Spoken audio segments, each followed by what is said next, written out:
Welcome to the thrilling world of Security Squawk, where we explore cybersecurity.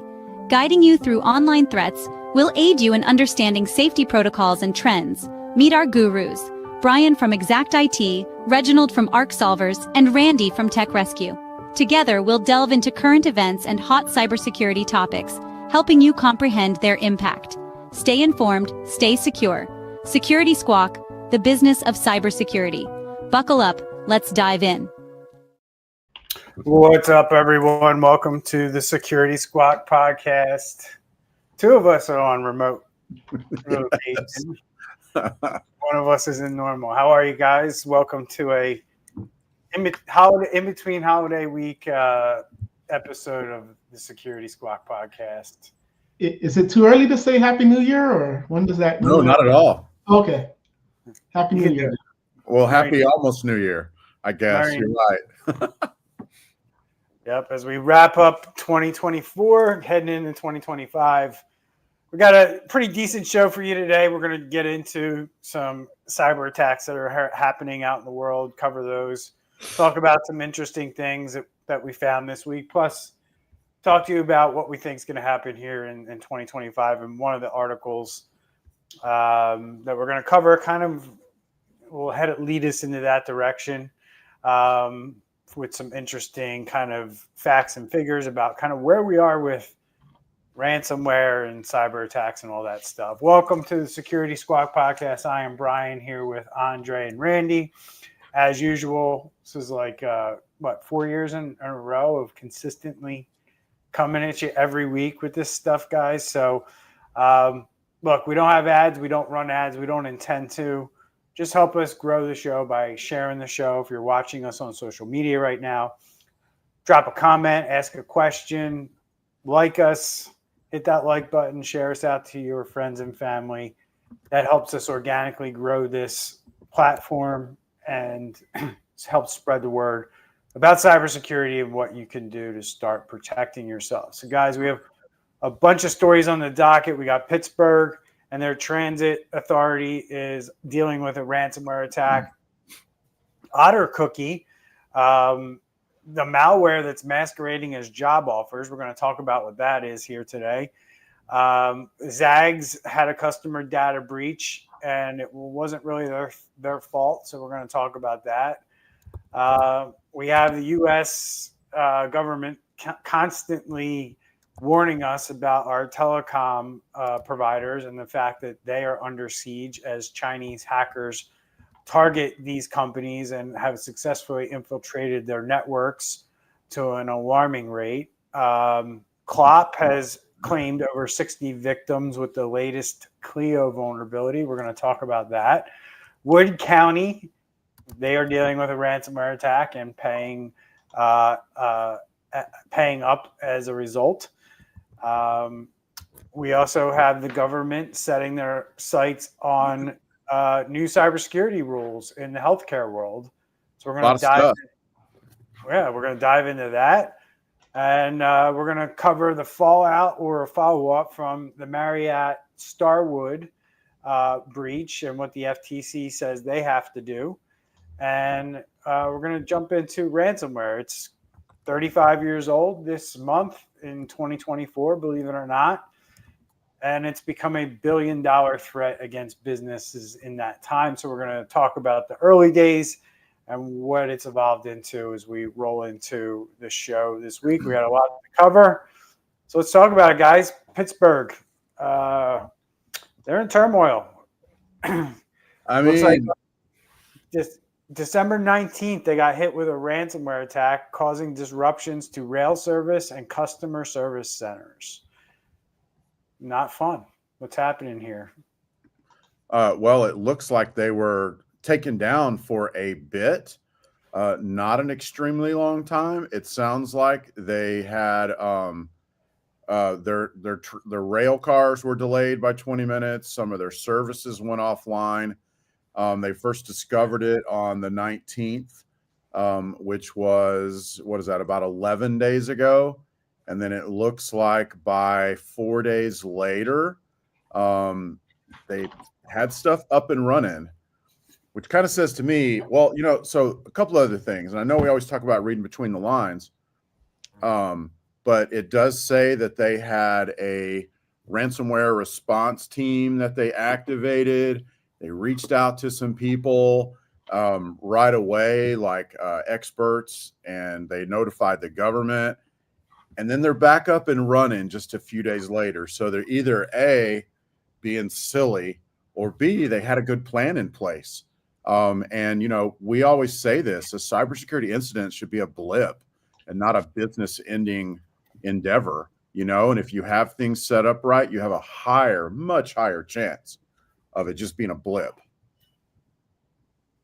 Randy, are you applauding Pittsburgh Transit I Authority? don't know what I'm doing. That's what I'm saying. It either looks like A, they have no idea what they're doing, and they fired everything back up, and then we're going to find out in a week that everything's back down, or B, they had some stuff doing that they were doing it right, and it turned out to be a blip and not something that's where we're dealing with for months, and you got county commissioners coming on and suing people like us for calling them out. I don't know, man.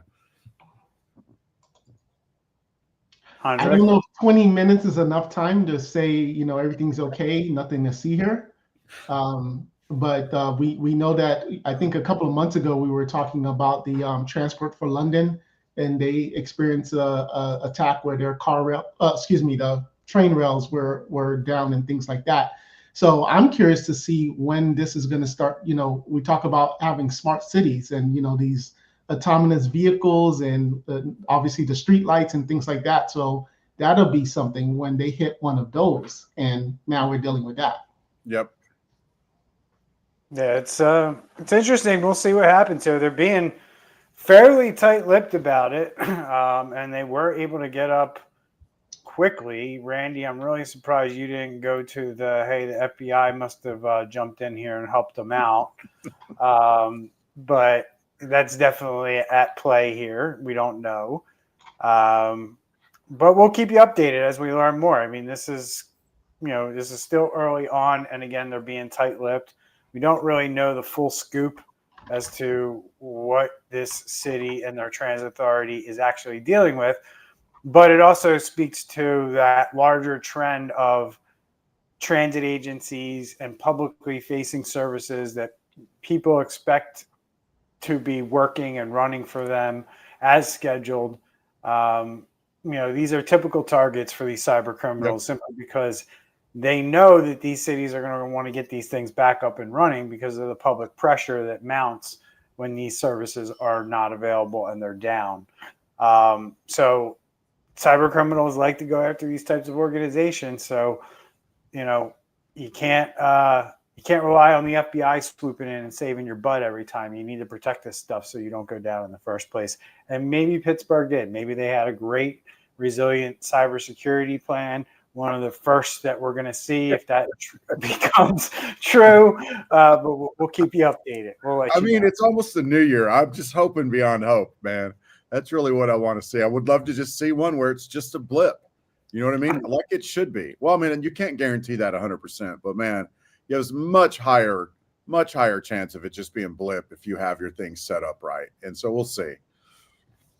We will see. So, all right, moving right along. We got this story that I'm going to let Randy kind of take the lead on, but this Otter cookie malware is used to backdoor devs in fake job offers. So it's a new malware. It's been active since December of 2022, but it targets software developers with fake jobs using sophisticated techniques like Socket.io, WebSocket, and C2 communications, capable of stealing cryptocurrency, wallet keys, documents, and other valuable information. So I guess, Randy, from the little that I know about this is like knowing your customer, knowing your target, and kind of developing malware that's going to live off the land because these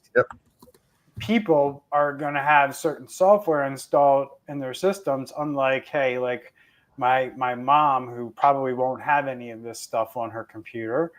And I certainly don't. But I don't know if you do, Randy, but developers do have, different types of software on their computer so they can, develop software. And if you have these tools in place and you can take advantage of the tools that these people use, it's called living off the land. That means that you're basically exploiting legitimate software that exists in an environment. So happens with network defenders all the time because we use very sophisticated tools to monitor and assess networks, and those tools can be turned and used for bad. And we're starting to see malware that targets specific individuals in a very clever way using job postings for social engineering. And then once they get that access, they can then deploy this malware and take advantage, right? Do I have it right? Basically. Yeah. The whole idea of a fake job offer, that's not new. Nope. And then the goal here is not new either. Why would they target software developers? So they can so they could sneak in a back door into software, similar to what we saw with SolarWinds. What has that been, like 4 years now ago, 3 years ago? It's been a minute, where they just inserted, like, I don't know, maybe it's 20 lines of code. It's a small little back door, but that was enough to get them into the back door into Microsoft, some defense agencies. So like the tactic, fake job offers, that's not new.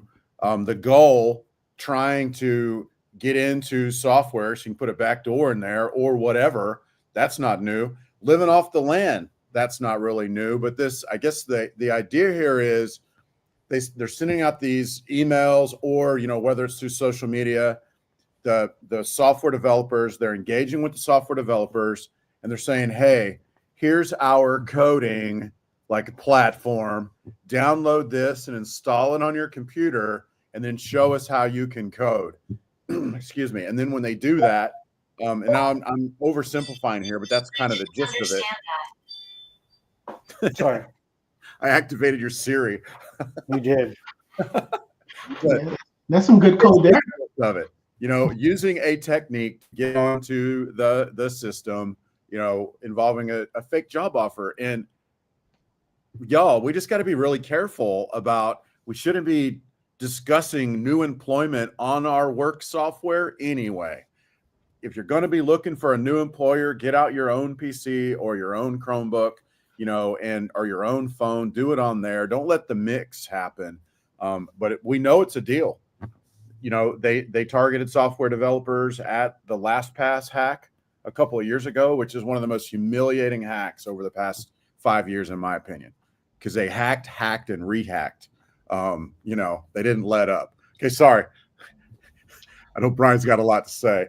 Probably I don't think that was to you, Randy. Oh, okay. I'll just kind of reiterate the biggest point that you mentioned is that these developers, they need to be working on sandbox environments. I know a lot of times administrators or IT people, they'll use their computer and be like, oh, I'm smart enough not to click on a phishing email or run a executable that's not safe, and this antivirus is just wasting all my resources and I just don't need it. So a lot of times they kind of get big-headed in the sense. There's another word I can't remember, and therefore they're using their personal computer with their work computer, and they're just mixing it all in. And just going back to Randy, what you're saying is you mix it all in, and then before you know it, you let someone in through the back door. Right, and in the States, at least, your employer has legal access to your emails and all, and to your emails and all that jazz. So, like, I'm all for, if you can find a better job, like, take it. That's the American, way. But, you wouldn't want to be doing something like that anyway, because your employer can see all that. They may not, but they might be able to see all that. And, I don't know. Just keep it separate. Yeah, and pay attention to the domain name. If it's a .kp, that may be a sign that you shouldn't be applying. Or .ru. Awesomejobs.ru. That was your first tip off. Yeah, these employee scams, number one, they are very effective. Unfortunately, people who are looking for jobs. A lot of times they have their guard down because, sometimes they're, not in great situations, Oh maybe gosh. financially, maybe they need money, right? So a lot of times these are very easy people to trick in the situations that they're in, similar to why, people over 70 seem to fall for the gift card scams more than the rest of the population. Yep. Just because, they get in these situations and they don't think in the moment. And as a result, they get scammed and they get breached and all these bad things happen as a result. I'm just moving right along, talking about bad things that happen as a result. We have this hacker stealing Zag customer credit card in a third-party breach. And I think that's one of the things that we're going to talk about as predictions this year, guys, is this third-party breach and third parties impacting businesses in a negative way because of cyber breaches and just things like this where they are using basically a plugin, right? And these websites like WordPress and I think about like Go High Level and School and ClickFunnels and basically every CRM known to man operates in a manner where all these SaaS applications, you log in and it's like, look at all these integrations we have, and you click a button and you click connect and boom, it's connected, right? And that's the world that we live in today when it comes to businesses and what they expect. But unfortunately, when you click that connect button, you're doing a lot more than just connecting and making things work easy for your business or for you. You're opening up all kinds of security risks. And as you can see here with Zag, they learned the hard way that a integration that they built into their website caused them to have credit card numbers and other information of their customers siphoned off. So they used a third-party app called Fresh Clicks on their big commerce platform, which is kind of like Shopify, right? And anybody who shopped on Zagg.com, Zagg.com, between October 26th and November 27th of this year had their name, address, and payment card information exposed in this data breach. Zag response is notification to law enforcement, and they are offering free credit monitoring for affected customers. I mean, this is literally the last article, the one we talked about. This is what they're trying to do. Software developers, they get a backdoor in their code. So somebody may have been a fake job offer to a Fresh Click developer. Hey, you can make triple, come work for us. Download this exe and show us how you can code. Boom, we now have a backdoor into Fresh Clicks. We're living off the land. We're figuring out how to best do what we need to do. And boom, they figured out a way. And they were able to do it for about a month, it sounds like. Or was that a month or a few weeks? We keep talking about this, and the something just popped into my head that I saw over the weekend that we don't have it on the docket to talk about, but I'm going to mention it because we keep talking about things like this. Uh-huh. Did you see the article where basically the feds are looking for, like, I don't know if it's 2 or 3 or 4 dozen North Koreans who were employed by U.S. IT companies? Oh, yeah. And now they're running around looking for these guys. Yep. This is crazy. Like, that is how crazy, like, all of this is. Like, you're talking about developers being targeted, backdoors. Well, you also have legitimate people getting legitimate jobs at IT companies. And that's other ways code like this can get baked into systems. Yep. Illegitimate people getting legitimate jobs at legitimate companies. Yeah. Right. There's no hack. There's no breach. There's no security guy going, oh my God, they got in through this way and they modified our code. No, Joe, who you hired 18 months ago, modified the code, and he no longer works here. He moved on 2 months ago. You know what I mean? And you have no idea where that was even born from. So go ahead. Sorry, Andre. So I understand this happened with online, because when you now are physically somewhere with the chip card, that supposedly makes it much harder because it does whatever it Right. does. So is there a solution for Zag to start to say, you know what, we're going to stop the manual entering of the credit card and the CSV number so this doesn't happen again? Well, I know for some websites, I mean, I think the majority, 99.9% of the websites, they still require it as you've laid it out. But for some websites lately, I've actually had to hold my credit card up to my phone. And I like that. Mm-hmm. Give me Like, an example. I don't get it. You got your credit card up to I your have my phone? credit card, and it's like, go get your credit card and hold it up to your phone. And it uses like NFC to read Okay. my card. I like that better than having to punch in a credit card number on my device or on my computer. If I can hold it up to a reader and it can verify it that way, I much prefer that. And I think that that's the way we need to go for purchases. Like the days of people needing to punch stuff into their phone using a keyboard or their phone keypad, I think are coming to a quick end, especially as people learn like TikTok's a keylogger. And like everything you type in your phone is being recorded and sent back to TikTok, right? And as people learn that stuff and figure this stuff out, they're not going to want to be typing in their credit card number all the time. Yeah. Randy's like, oh my God. Well, so I know TikTok's a lot of things. I've not heard that it's a keylogger. That's interesting. So I don't know how true this is, so I'll just state it there. But I did see a clip yesterday from Joe Rogan's podcast where he read the terms of service of TikTok and read that basically, you know, not only are we collecting like the basic stuff that every app collects, like your contacts and all that, but then it goes into, and if you read what it says, it ain't too far off from what a keylogger does. Yeah.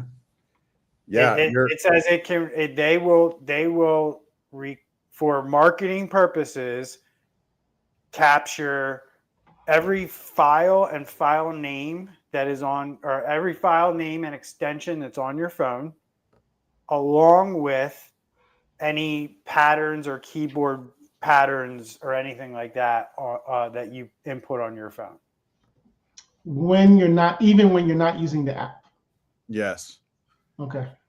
Yeah, I have seen that, Brian, and you know, these companies that I won't name any names, but these big tech companies that talk about privacy and we're all about the user's privacy and all that crap. And then they still, which is a good thing that if they actually did, I call it crap because then they still allow apps on their app stores that invade your privacy. Huge. Should I say bigly? Sorry, but you know they really do. And well, that joke went flat. But you know, allowing them on the app stores. How am I supposed to believe them when they say we're all about your privacy? But oh, hey, let's allow these privacy stealers on our app stores to steal your privacy. It's kind of there's a disconnect there. Well, Apple's response is, well, that's not our job. That's the government's job. Well, maybe so. I'm not sure. But wow, we really got off into the weeds here. I think going back to though the hiring of the North Korean employees, that's a hack in and of itself. It's a social hack, you know, where they're able to get these guys employed, you know? We will have to talk about that one next week because that's an interesting one. So I don't know how long that conversation will be. That could be a 2-minute conversation or it could be a 20-minute conversation. But I need to dig in on that one a little bit and learn a little bit more, and then we'll talk about it. We'll talk about it next week for sure. I skipped right over this Atos one. I'm going to bring that one back real quick. Looks like this Atos SE. I don't said a group called Space Bears claimed on Saturday to compromise an Atos database. So it's a French technology company. I don't know if they're part of CLOP or they're part of something else, but you know, another technology company who was hit and has a database on the dark web right now by cyber criminals. They're a cybersecurity company too. Yep, just wanted to touch on that one real quick. So, Well, go ahead. Sorry. no, I was just going to move on because. Oh, well, before you do, Yep. so we always talk about reading between the lines. So this announcement from this group comes 9 days after Atos said it completed a financial restructuring with its creditors taking control of the company. So when we read between the lines, when there's money issues, there's going to be cybersecurity issues almost always because it gets cut and they don't spend the money on it. So interesting. Time to move on. Or plus, because of that restructuring, right? when you go through a restructuring like that, you're required to provide a lot of financial evidence and documents. Mm-hmm. And now you're storing this somewhere, theoretically the hackers are seeing this and then they're formulating, okay, yeah, you might have issues credit wise, but you got cash and we want some of it. That's really, so here we go. The U.S. healthcare, HHS, has decided that healthcare providers aren't really scared of HIPAA. They don't do what needs to be done, as Brian constantly says on the show. And me. And here we go. Proposed cybersecurity new rules, an expansion of HIPAA, so to speak, is about to happen here. And stop paywalling me. Don't like that.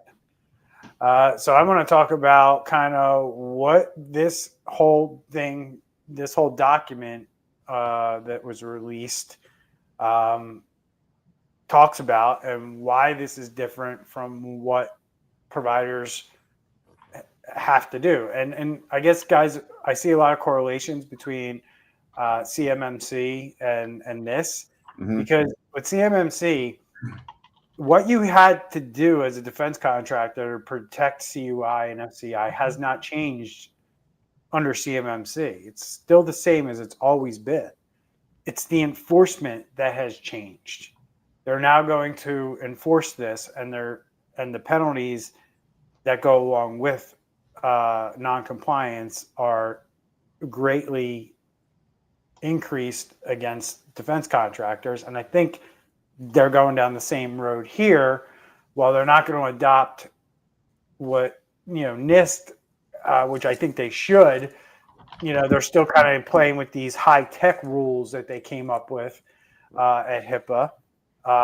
But they're really, I guess what they're doing, two things with this new proposed rule. They're redefining what certain things mean to make them more strict. And then they're also putting more teeth behind number one, the chances of you getting caught, and number two, if you get caught, what the penalties and what the repercussions are as a result. So the document is a proposed rulemaking by the U.S. Department of Health and Human Services to update the HIPAA security rule, which basically governs the protection of your health information. I will also say that this is a big knee-jerk to the Change Healthcare breach. A lot of these had the government looking at what happened with Change Healthcare and saying, like, hey, we can't let that happen, right? So you're already required to do this, but they're kind of, saying that you're going to have to. Yeah, they ignore it. Well, you're going to have to do this at a higher or deeper level, right? Or we're redefining things, or we're putting more controls around certain things that we said in the past. So you have to have a detailed inventory or technology assets and mapping of your PHI movements, like your data flows. Where does it go from device to device, computer to computer, once it enters your network? You have to encrypt PHI in most circumstances, and that's basically removing the current flexibility of assessing its necessity. So under the current HIPAA rule, you can assess the necessity of encryption. So like if a system doesn't have PHI, you necessarily don't have to encrypt that system or that data on that system. They're basically saying that you're going to have to encrypt everything in those circumstances if it's in your network. And the reason for that is already required. It is required, but basically they get out of it by saying like, hey, that system doesn't deal with PHI, so we don't need to have encryption on with that. But it has email, right? And somebody, even though it doesn't have the EMR system or the medical record system access on that system, somebody emailed their medical record, right? And then and what did they do with it once that medical record was emailed, right? Did they keep it in the inbox? Did they save it somewhere? And once they saved it somewhere on that system, did they properly delete it, or is it sitting in the recycle bin? Those are the types of things that we find with what we call PHI leakage, and HIPAA and HHS know that HIPAA leakage or PHI leakage occurs, and they're just like, look, we're seeing too much of this, so we might as well just tell all these practices that they need to encrypt basically everything. And I think that that's where that's heading. They also expanded and clarified the definitions of things like malicious software, multi-factor authentication, which we're going to go deeper into that, and technical controls. And then the other big thing is organizations are only going to have 180 days after the rules finalized to comply with these changes. So you have 6 months to comply and get in line, or you're gonna be in trouble. So go ahead, Andre. I know you want to talk. No, I just had a question to ask you guys. So I put into Google, when was the last time HIPAA made a change, or the U.S. Department of Health made a change as it relates to cybersecurity? Who can guess the year? That was 2015. Okay. Randy?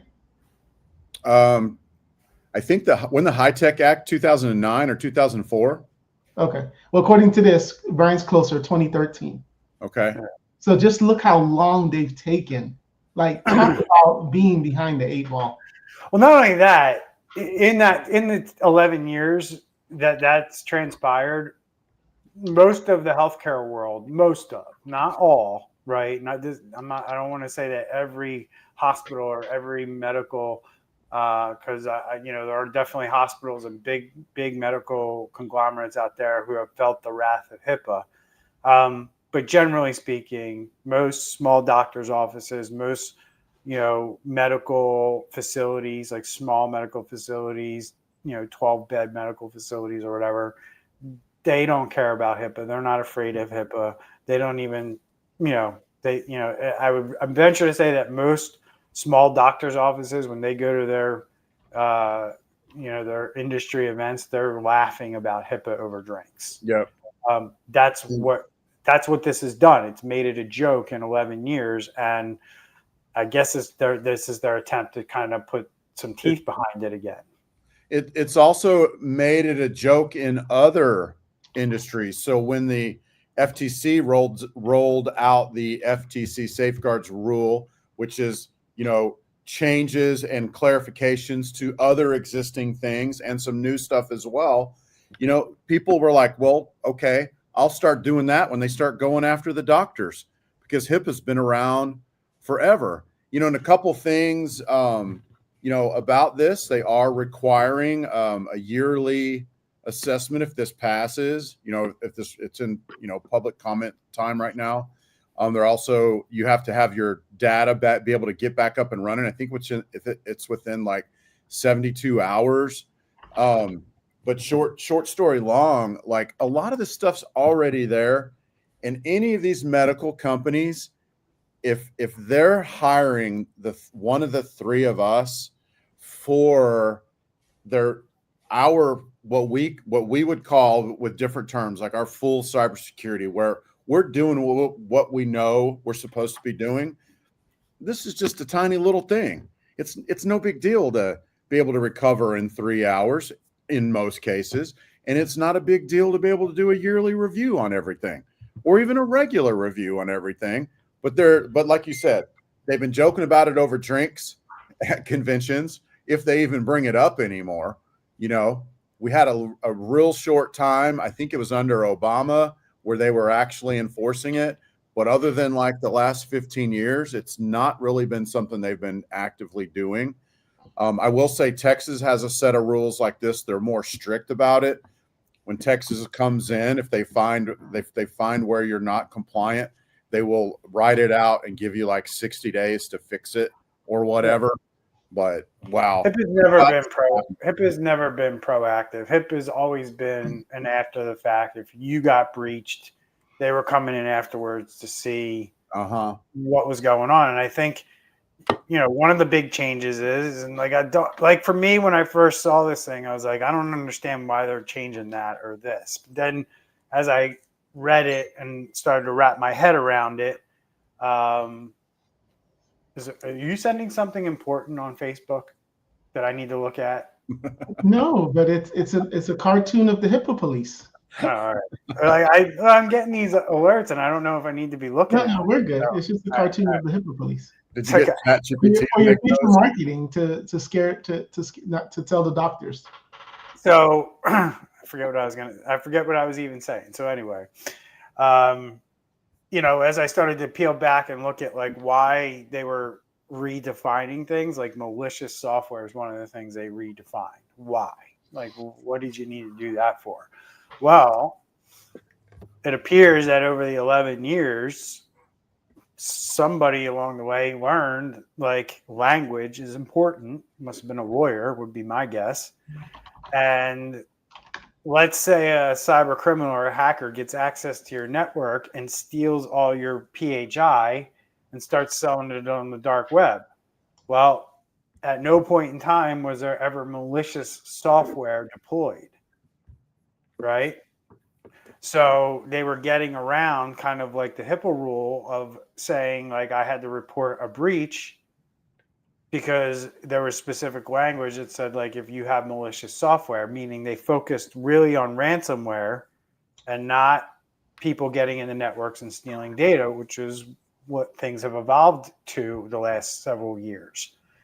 And now they've redefined it and said, look, an advanced persistent threat is also malicious software. So if somebody's sitting in your network, you need to report that too. So that's a big change, I think, guys, where HIPAA is kind of saying like breach either person or breach software, you need to let us know. Do you think it'll work? You think this is more dog chasing its tail, playing catch up type of thing? With no enforcement, it's not gonna do anything. It's our bane. So they're also getting more defined on MFA. I guess, you know, organizations are playing games with their MFA methodologies and whether or not MFA needs to be enabled somewhere or doesn't. But it's formalizing MFA as a required safeguards to anything that could potentially have access to PHI. And it has to have something that you know, like a password or a PIN, something that you have, like a security token or a smartphone or an access card, and also must have something that you are. So biometric identifier such as fingerprint or facial recognition. All three of these are required to satisfy the MFA requirement under HIPAA moving forward. Yeah. So the biometric one, the something that you are one, is a big piece that a lot of organizations are probably missing right now that they're going to have to upgrade and enhance to. Yep. Right, because a lot of people have a password and a lot of people have a code sent to their phone or have a token on their phone that they can pull up. A lot of people don't have that third step put in, and that's going to be a big deal. There's a lot of easy ways to do it as well. So it's just, you know, well, this whole thing is really about keeping customers' information secure, and it's almost. I'm almost getting angry thinking about it. Like, why are we having to drag this industry kicking and screaming to a place where they will just keep customers' data secure? We got to do it with all this legislation and all these rules and all these teeth.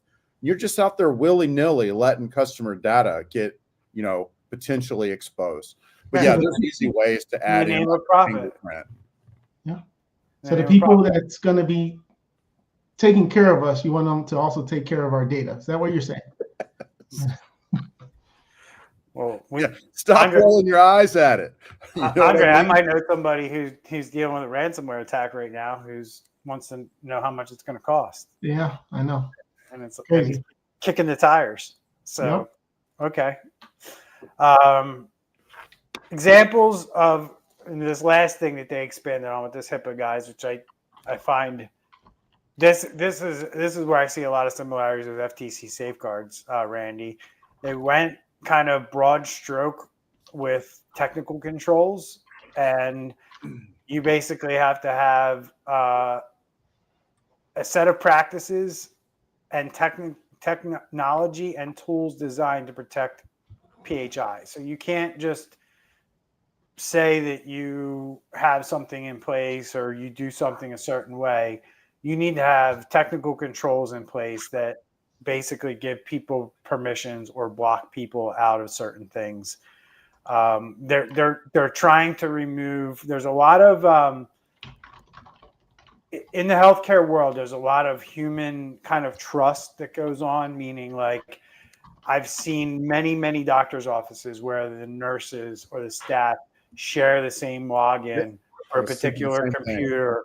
Yep. And they move from computer to computer using the same usernames and passwords, but that's a massive HIPAA violation because you have no idea who's really logging into that computer. And these are all things that they plague this industry. That's why they're addressing it in these controls. But on top of that, guys, they're also saying that you have to have access controls, encryption, but you also must be monitoring these access controls with an IDS or a SIEM specifically in there. And then you have to work to harden the systems and application to minimize vulnerabilities. So now you just basically told companies that they need to have a SOC in place or they're not going to be compliant with HIPAA. That is what that says. Because you can't just put the technical controls in place. You got to monitor them too. Exactly. I mean, and once again, that's a huge part of it being a blip and going to an actual breach. It can be a blip because if you have a SOC and a SIEM, that's Security Operations Center, they're looking at it 24/7. A SIEM is just a way to take all the data and suck it all in and look at it. And somebody gets in the system, you see it, you stop it, you go and you research and make sure that no data was breached. And an hour later, I'm not saying this is all cases, right? But an hour later, it's over with. As opposed to you have the controls in place, the blip thing happens, but there's no monitoring going on. That blip becomes a living off the land, which over the course of the next however many days or months becomes a full-on breach. And it doesn't have to be that way. I'm a little started right now, man, because it's infuriating in a lot of ways. Here's the mic drop. Yeah, that's right. Since fiscal year 2017, the Office for Civil Rights, which is OCR, which is within the U.S. Department of Health, this is the enforcement part of the for HIPAA. So since 2017, they have experienced a 45% decrease in enforcement staff due to flat budgets and inflationary pressures. This reduction has occurred alongside a 28% increase in HIPAA complaints and a 100% increase in large breach reports. Wow. There you go. And only now Congress is providing, 2024, Congress has finally provided an additional $38 million in funding for them, for this particular department. Yikes. Well, there you go, man. Interesting. So, guys, moving right along, we'll touch on this one and then we'll jump to the CNBC article. But White House says ninth telecom breach to the Salt Typhoon, who's just kind of on a roll. They've managed to infiltrate pretty much every major U.S. telecommunication company in this cyber espionage act, and who knows what they're doing with this information. But I guess the government's kind of concerned. I don't know. I mean, what are your guys' thoughts? I mean, it seems like it's just one of those things again that, and it's part of why I think we constantly say things like, nobody cares about FTC, nobody cares about HIPAA. Well, yeah, when stuff like this is going on and people are sounding the alarm bells, but there's no real, what's the real damage here? Why should we be concerned about this, guys? Like, because it seems like all these things happen, all these companies get hacked, all this data gets breached, and nothing really horrifying happens. Like, nobody loses millions of dollars for the most part. Maybe a company here and there. Nobody dies. What's all the hoopla about? Everybody who's tax, medical information, social security information, credit card. We talked about typing in the credit card numbers to your wife, let's just say, or a picture of your credit card because they need to use it or whatever. All of that is now out there. Well, not even out there. China has it now. And what are they going to do with it? Well, I'm looking at it from more of a geopolitical where, okay, so they take all the stuff Andre just mentioned, and let's say a hot war breaks out in Taiwan.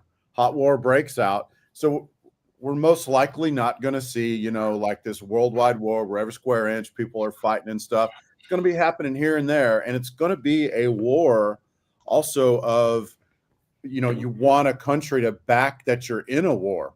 Just from that standpoint alone, if something broke out and then they just started just jacking with everything because they're in there, we read about they were in the ports a couple of weeks ago, or just the fact that right now your congressman or woman and your senator, their texts are all getting looked at, or they were getting looked at some point. Now we do see that they've supposedly gotten out. They've gotten, AT&T's got them out, Verizon's got them out of the system, T-Mobile's got them out of the system. So that leaves 6 that are still infected as far as we know. But, all their texts are getting looked at by, potential adversary out there. So take that with what Andre said and all that data going out there. I mean, there's a lot that could happen.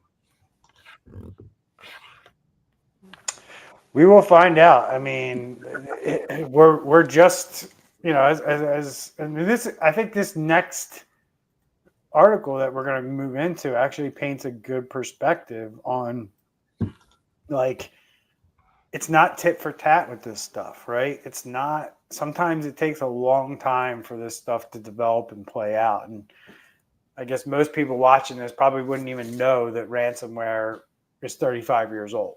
Like, most people probably think ransomware is like 3 to 5 years old, right? And it's not. It's been around for a long time. People figured out that you could lock up data on systems and lock up systems and, hold them until you get paid and lock them up and not give them to companies, not give them to governments, not give them to individuals until you get paid for it, right? And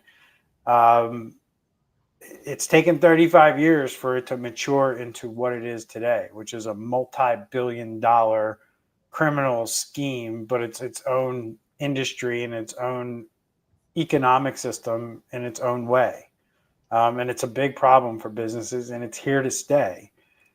And these other things that came along the way, this is kind of like, it's interesting to me, right? We always talk about that moon shot, right? And when people say like, "Oh, you always want to shoot for the moon," right? Because along the way, you're gonna learn some things, right? Well, along the way to ransomware, these cyber criminals have learned a ton, right? And one of them is what you're seeing with the last story, was with just getting into networks and siphoning off information and what you can do with that.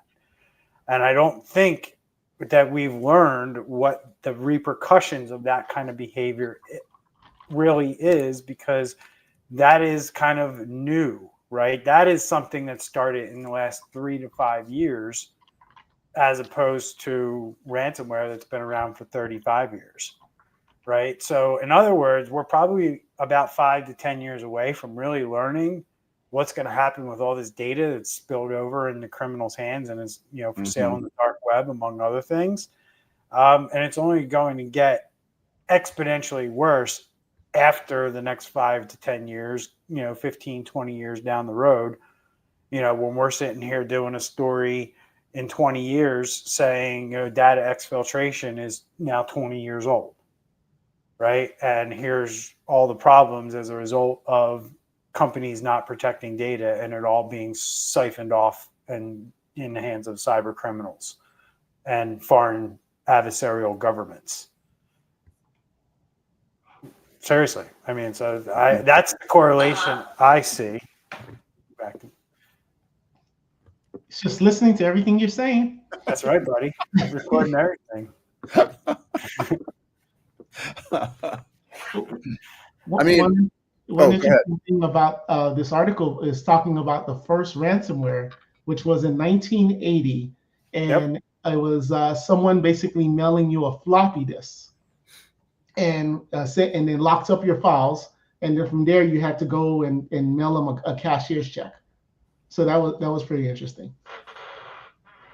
Yes, 1980s floppy disk, America Online. Could you imagine all those America Online? All those computers you could have infected if you knew about ransomware when AOL was a thing. Yeah. Right. Jesus. Right. Here's a free disk to get on the internet. That's My right. computer's locked up. That'll be $150. Yeah. Interesting. Go ahead. Well, and it's going to ultimately be a couple of things. So they did mention at the beginning of the article, there's a geopolitical aspect. We mentioned that in our last article we talked about. And so there's that. The other aspect is going to be money. And so whatever they can do to make money, and they're going to follow wherever we go, whatever happens. It's this cat and mouse game. It's like a perpetual game of 4D chess. The bad guys make a move and the good side makes a move, and it's just going to be back and forth. As long as there's money for them to make, they're going to keep doing it. And, it's going to keep attracting criminals. It's just like if you had, anything else in the world where there's any kind of wealth, it's going to attract criminals and they're going to try to steal it. It's crazy. So the other interesting tidbit to that ransomware story is that the floppy disk contained software that could help determine if someone was at the risk of developing AIDS. Yeah, so that was their hook. There's always a hook, and if they can get you a little, in poker we call it being on tilt. I love to play poker, and you're on tilt when you're just a little bit discombobulated, and you're more likely to make a stupid decision. And so they'll do things that are salacious. They'll do things that make you fearful. Like in the case of this, they'll do things like, oh, that sounds really, really good. That's a great thing. So boom, you have a little bit of emotion that goes off, and back then they probably didn't know it was a bad decision to, pop in a floppy disk or 10 hours of free internet. That would have got, man, that would have been great. That's right. Jeez. So anyway, the tactics have changed some, but it's always either about getting some kind of upper hand politically, or getting some kind of money, almost always. And occasionally you've got those people that just want fame, like other criminals. All right, guys. So let's roll into our following up segment where we're going to cover 3 stories real quick before we end this show, last show of the year here in 2024. And going out with a bang, Klopp. took advantage of the Clio vulnerability. I saw a Shodan screenshot. Somebody searched. There were like over 40,000 Clio servers exposed to the internet. Clop jumped right on it. They got 60 right out of the gate. I checked out their dark web leak site last week. There were some pretty big names on there. I know Western Digital was one of them. Hertz Rent-A-Car was another one. Actually, Blue Yonder was on there, but they're claiming they weren't a victim of this. So I don't know if they're dealing with a separate attack as a result of this or what's going on there, but they were on the list. There was just a ton of companies, and this 60 is going to expand. I don't know where things stand. I know as of last week, they all had 48 hours to start negotiating, and if they didn't, they were going to start releasing more evidence. I don't know if that process has started yet. When I checked on Friday, which was 2 days after the deadline, I didn't see any more updates. So I would imagine at some point this week, I would imagine they're pretty busy dealing with 60 companies. And I would imagine the number's gone up from there. So their customer service is probably a little bit strained right now, dealing with all these people, trying to figure out what's going on. But eventually they'll probably get around to releasing data for the people who decided, you know what, I'm going to take my chances and not negotiate with these guys. So that's where things are at. They have 60 victims listed on the web leak site. And we'll see where it goes from there. Yeah, this is going to be a big one. So this is going to be the gift that keeps on giving for the first quarter of 2025. I mean, no doubt about it. I didn't realize how popular this software was until I saw that Shodan post. I was like, wow. I'm like, this is going to be ugly. Not as bad as Microsoft Exchange, but it's going to be pretty bad. Yeah. So. And Shodan's just a Google for nerds, and we can search for what software is getting used out there and servers that are open on the internet and all this kind of stuff. So, yikes. So as usual, guys, with ransomware attacks and cyber attacks, unfortunately, our government likes to go in afterwards and, hey, what happened here? And the FTC has done that. They've rolled in and decided to take a look at what was going on at Marriott as a result of their data breaches. And they have been now forced by the government to implement stricter data security practices in their organization, which is kind of interesting because we talk about this all the time and we see, companies get hit with breaches and ransomware and they say, we're going to spend more money now, which is what Marriott kind of said when they had their problem. And you would think that naturally that's what a company would do. But apparently that didn't happen if the FTC had to come in and say, hey, you still need to do things better than you're doing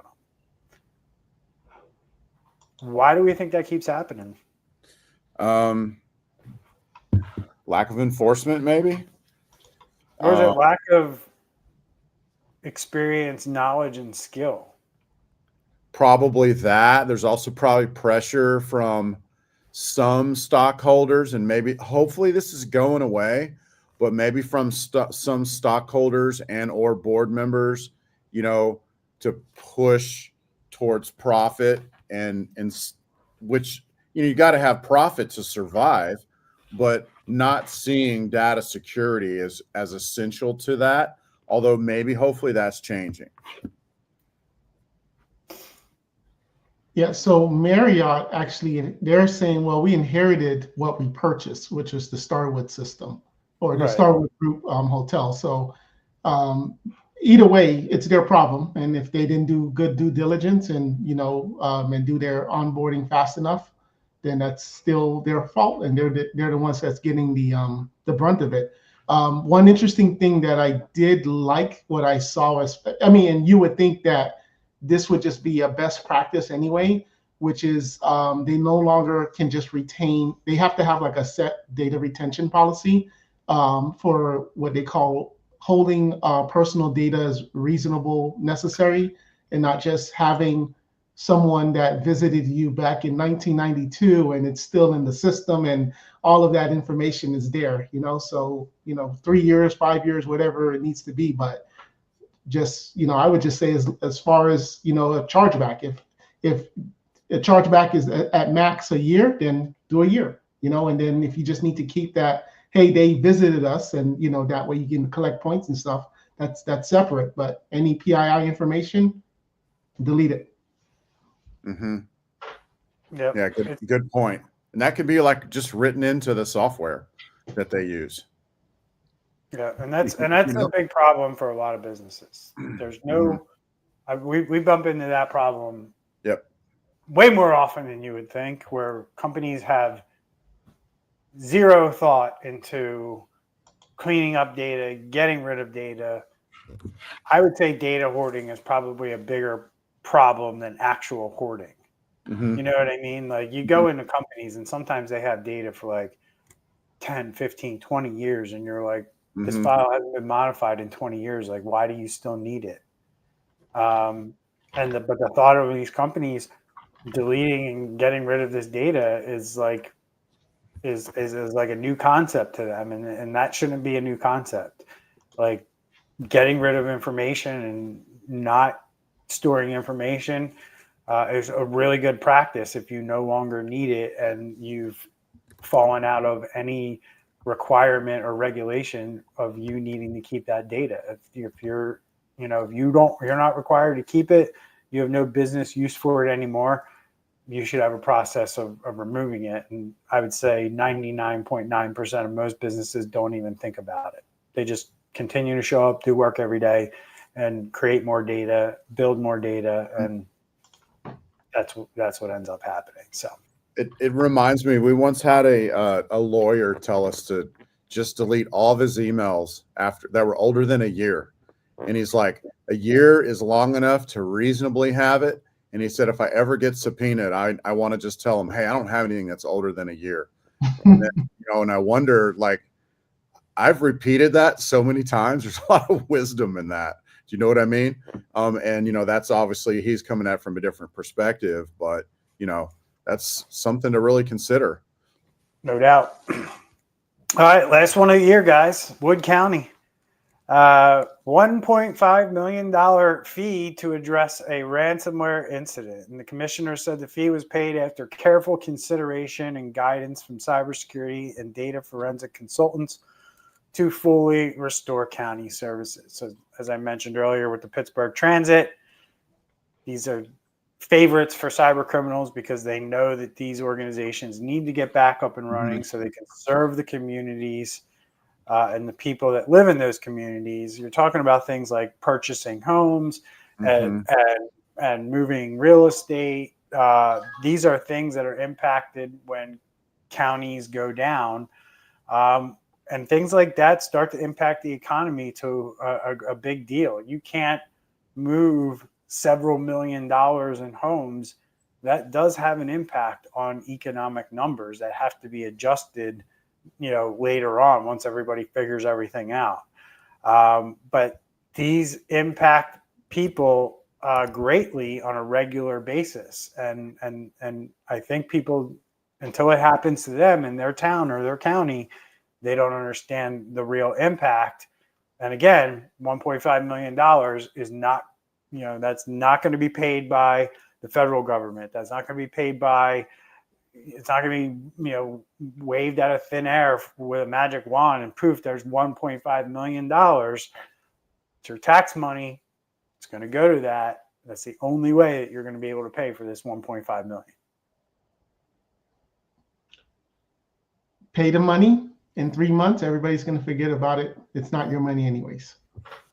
And I'm sitting here wondering, okay, great. So you paid the dang ransom. Are you doing anything to keep it from happening again? And I didn't see a whole lot of that in here. Maybe there was a tiny bit, but I didn't see a whole ton about that. I just saw how they paid it. I mean, they have a full statement, and it's basically saying they have reserve funds set aside. making the payment was a difficult choice, which it always is, right? Making these kinds of payments and deciding to pay criminals is never an easy choice. And as I've highlighted on the show many, many times, that there's a lot of ego-driven CEOs and leaders out there who make decisions because they think the right thing to do is not pay the ransom. But you also have to weigh that with other things. You can't just sit there and be so blunt and I don't have a good word for it, but you're just basically so hard-headed, right? That you are like, we're gonna never pay the ransom. What does that mean? You're going to be down for 2 months, 3 months, 4 months. You can't serve your community. They have to get back up on their feet.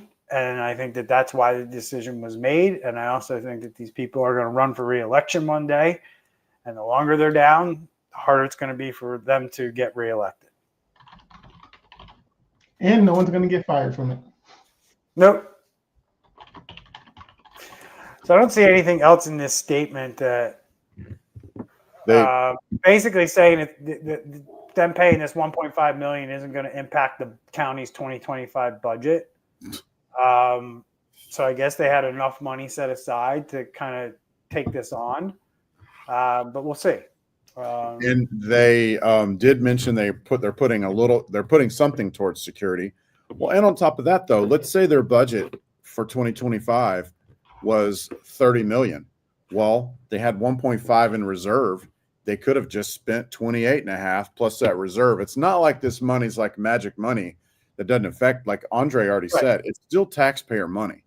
And it's still, it's a lot of money. 1.5 million. Somebody over there is living like a billionaire on that 1.5 million. You know what I'm saying? Well, I mean, I know in a town that I used to live in New Jersey, there was always budget surpluses and there was always money, right, in reserves. But we also floated bonds like it was our job, right? So it's kind of like smoke and mirrors a lot of times, Randy. You can have all this money that you're sitting over here calling reserves, but you're also floating bonds every 6, 8, 12, 18 months, right? Racking up all this debt when exactly, it's really not a reserve account if you're floating all this debt. My guess would be is they're floating a lot of debt with bonds and people just don't pay attention to that part of it when things like this occur. Yep.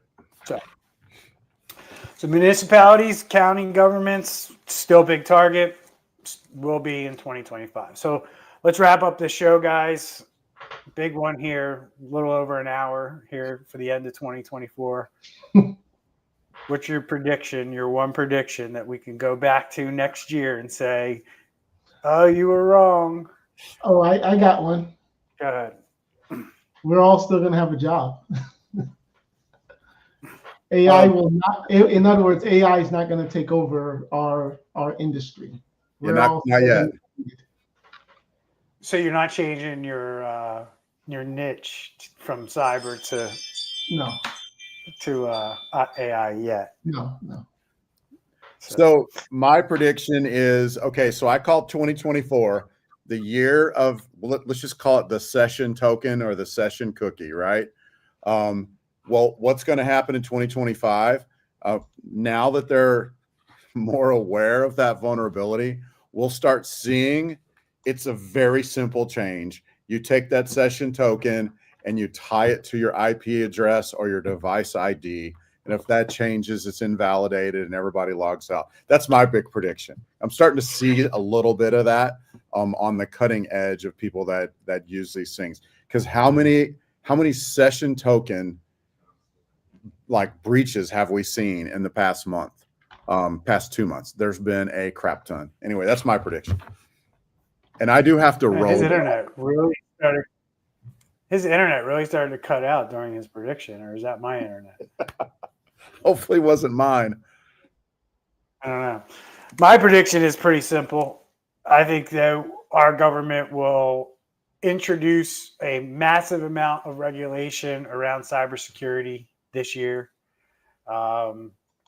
businesses won't have to act this year. They'll be given some time, but I think this will be the year that we see, as a result of many more cyber attacks, knee-jerk reactions around legislation and regulation, that businesses are going to quickly have to come into line with this stuff and do the right thing.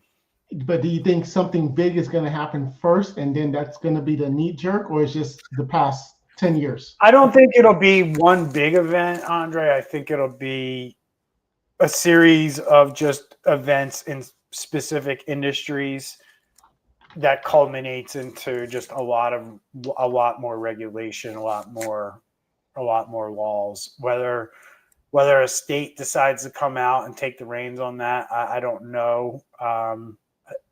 I still think they're going to try to fight this battle through the federal government and the different agencies that they have set up and try to fight it that way.